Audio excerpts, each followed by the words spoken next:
The 2nd of January, the 132nd had Hill 27 firmly in their hands.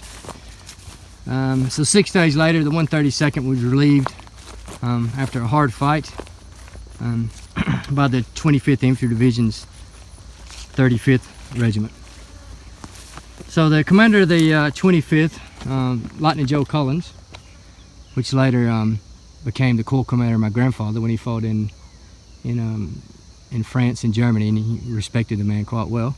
But here he was the division commander, and this is the first time in combat. So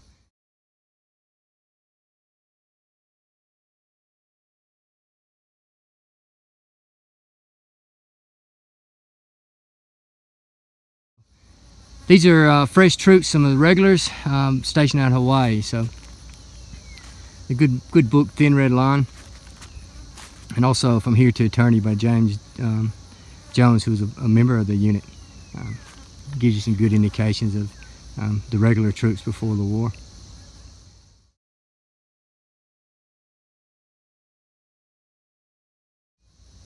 So at that stage, I knew roughly how many Japanese were up here, and they were dug in. It's a hard position to take.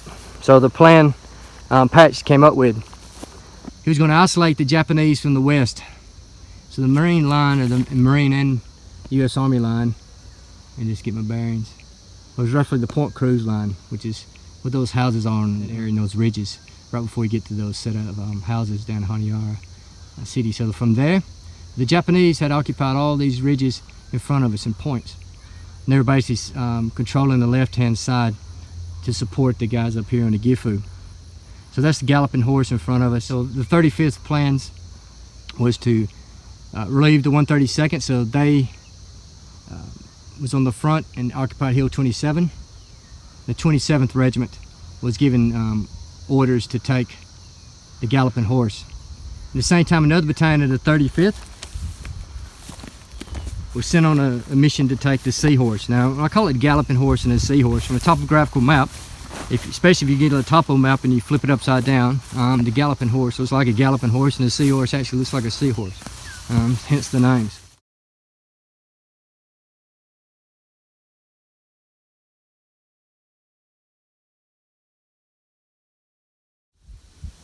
So on the 10th of January 1943, in their efforts to isolate the Gifu, the 3rd Battalion of the 35th moved in a southerly direction. So that's the southerly direction there. I'm standing on Hill 27. So they basically formed up at the base of 27 and moved around. What their objective was to take out the Japanese positions on a place called the Seahorse. Now, that's the Seahorse directly in front of me. Let me zoom in. Seahorse right there. On the opposite ridge is Galloping Horse on the ridge right above it, but let's see if I can narrow it down for you. So that's the Seahorse we're looking at from Hill 27. So that was the objective of the 3rd Battalion. 3rd Battalion moved out from 27, southerly approach. They went through a series of jungle tracks to come in from the southern approach of the Seahorse there directly in front of me.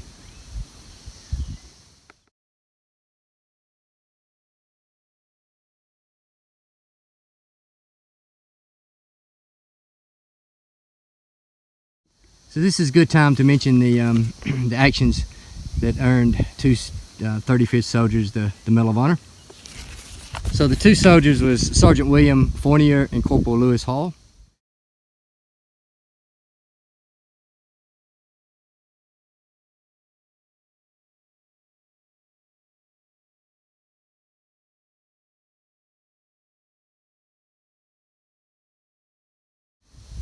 Both machine gunners in the attached to the 3rd Battalion. So when the battalion was entering its I guess assembly points or attack positions, so probably on the other side of the area, there's no way you can see. Hopefully maybe I can show them a map. They came to a stream, or a part of the Matanico River, which was basically a stream size at that stage.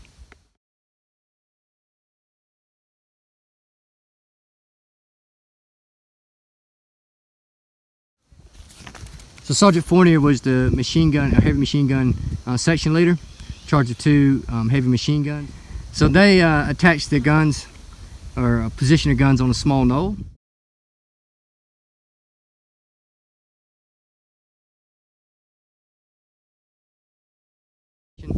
They were protecting the right flank of the companies that was moving up into their attack positions.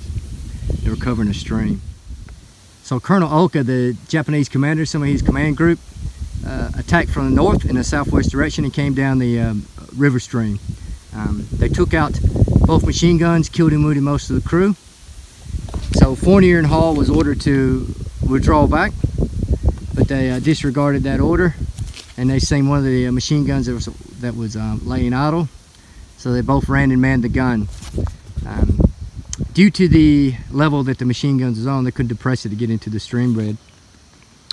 So Sergeant Fournier lifted the machine gun up by his tripod, and Tech 5, which is basically a corporal, Lewis Hall, manipulated the trigger, and they basically stopped the Japanese attack. But in the process, toward the end of the Japanese attack, both soldiers were mortally wounded. So the 3rd Battalion of the 35th moved up and took the Seahorse after a short fight, and had secured that. Roughly the same time, the 27th Regiment was moving up the Galloping Horse. They were in front of us. They overcame that line.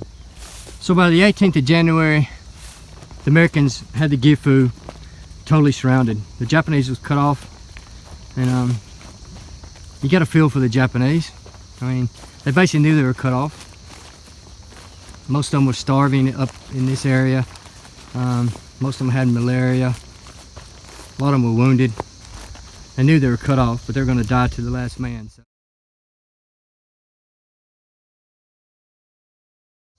So they had them isolated in, the Japanese. So they decided to reduce the Gifu.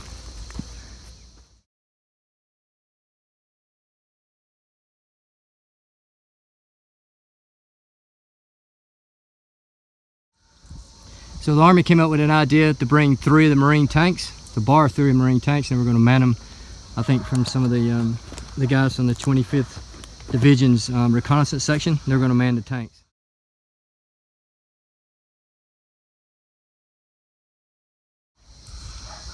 So they're moving up here on the 18th. They come up that track that I filmed earlier, the supply track. At that stage, had been expanded all the way.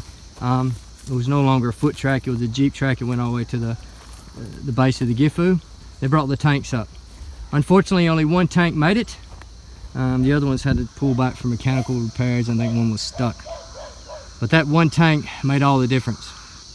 So it came down the main track of the Gifu and started firing point blank with its 37mm into the bunker positions.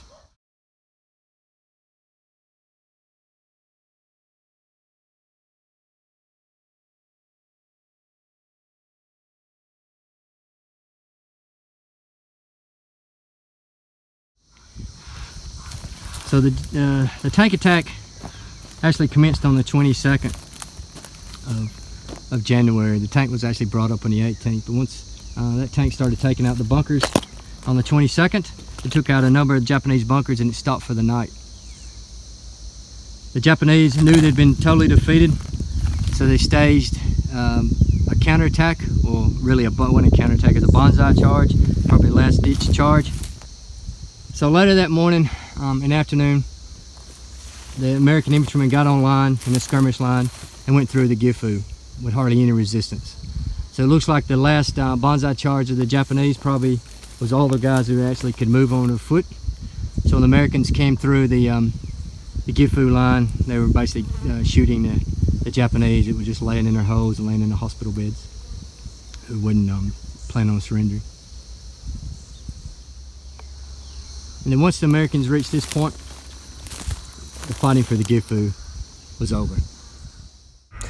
The U.S. Army's plan to wipe out all Japanese resistance on and around Mount Austin took 34 days, with 200 killed and over 400 wounded. Japanese losses reported to be between 2,700 and 3,500 killed.